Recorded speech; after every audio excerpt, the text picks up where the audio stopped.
मिठो खाना खान कसलाई मन पर्दैन र नमस्कार म हुँ सिरिस अनि हजुरलाई स्वागत छ फुड ट्रेजरमा सधैँ जस्तो आज पनि एउटा नयाँ रेसिपी भिडियो लिएर आएको छु हैन आजको भिडियो चाहिँ अलि सिम्पल खाले स्मुदी स्मुदीमा चाहिँ धेरै जनालाई चाहिँ अभोकाडो चाहिँ खासै मन पर्दैन है अनि अभोकाडो मन नपर्नेहरुको लागि पनि सायद यो रेसिपीबाट चाहिँ मन पर्छ होला आज चाहिँ अभोकाडो र बनानाको चाहिँ स्मुदी लिएर आएको छु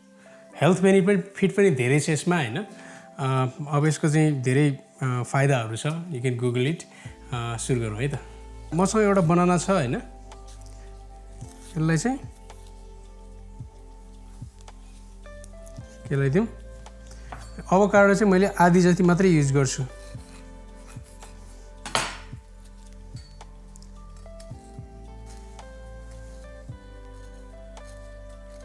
बनाना हैन बनाना हाल्दिउँ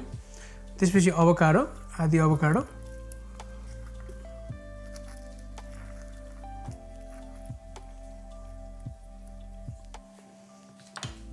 अनि थोरै मैले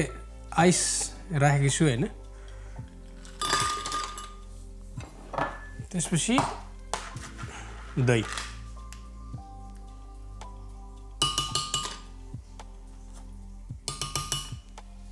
अनि हामीसँग अलिकति थोरै हनी सुगर भन्दा हनी हेल्दी नै हुन्छ हैन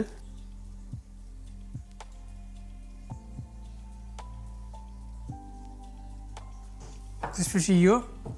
थोरै यसमा पानी राख्दिउँ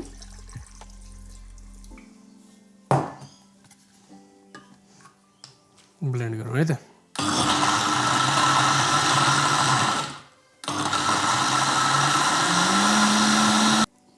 अभोकाडो र बनानाको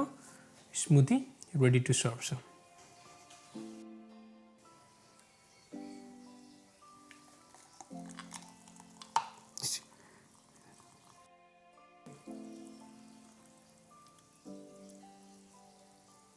हाम्रो बनाना अनि अभोकाडोको स्मुदी चाहिँ रेडी भइसकेको छ हैन फुल अफ न्युट्रिसन अनि त्यसपछि अब बनाना र अभोकाडोको त फाइदाहरु त यतिखेरसम्म त तपाईहरुलाई थाहा छ होला हैन थाहा छैन भने गुगल गर्न सक्नुहुन्छ